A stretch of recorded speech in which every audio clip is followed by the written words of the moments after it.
Tidak ada yang aneh dari pesan itu. Hanya satu kalimat pendek yang dikirim sore itu di grup lama mereka. Naik Argasari minggu depan, setuju? Pengirimnya adalah Dimas. Orang yang paling sulit diajak naik gunung, tapi paling sering memprovokasi kalau sudah punya ide. Mereka berlima, Dimas, Rani, Bagas, Sinta, dan Yuda. Mereka sudah lama tidak bertemu.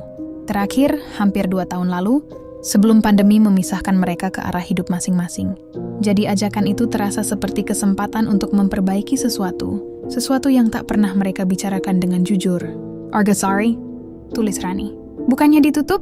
Katanya ada pendaki yang hilang tahun lalu. Dimas cepat membalas. Udah dibuka. Jalur barat bisa. Gua udah dapat info dari warga sana. Bagas menimpali dengan emoji tawa. Udah, gas aja. Sekalian healing sebelum kerja numpuk lagi. Sinta yang awalnya diam, akhirnya ikut menulis. Kalau semua ikut, gue ikut. Tapi jangan malam-malam ya. Tidak ada yang tahu bahwa keputusan sepele di grup itu, sekadar mengetik kata setuju, akan mengubah segalanya. 3 hari kemudian, mereka berkumpul di terminal kecil di pinggiran kota. Langit mendung, awan menggantung rendah, dan kabut sudah turun meski hari belum terlalu sore. Bus tua menuju kaki gunung Argasari bergetar setiap kali menanjak. Di dalam bus, Rani menatap keluar jendela.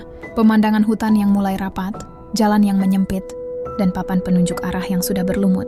Entah kenapa hatinya terasa berat. Seperti ada sesuatu yang menunggu di atas sana. Lu masih mikirin pesan aneh itu ya? Tanya Yudha tiba-tiba. Rani menoleh. Pesan apa? Yang dikirim Dimas semalam. Rani mengerutkan kening. Pesan apa maksudnya? Gua gak dapet apa-apa. Yudha diam sebentar, menatap layar ponselnya. Ia menunjukkan tangkapan layar, tulisan pendek. Jam 1:23 dini hari.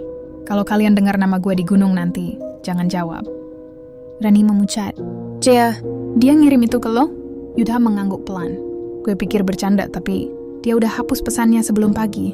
Bus berhenti mendadak di tikungan tajam, membuat mereka terhuyung. Sopir menoleh ke belakang dan berkata pelan. Hati-hati nak, gunung itu sekarang sepi. Sepi banget. Rani menelan ludah. Sepi kenapa, Pak?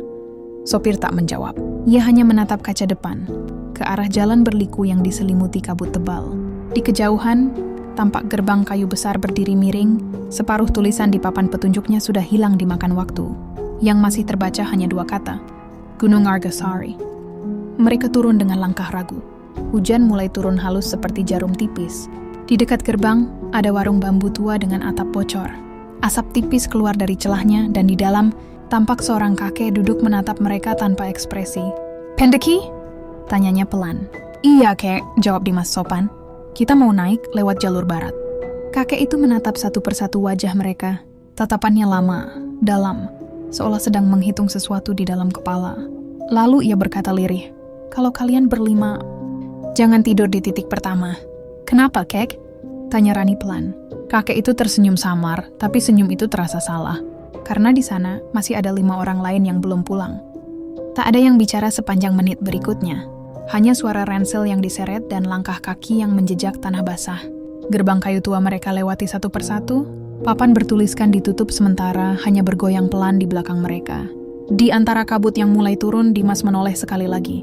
Ia merasa seolah seseorang berdiri di sisi gerbang itu, mengawasinya pergi. Tapi ketika ia menyorotkan senter, tak ada siapa-siapa. Hanya papan tua yang berdecit pelan dan suara samar dari balik kabut. Selamat datang kembali, Dimas.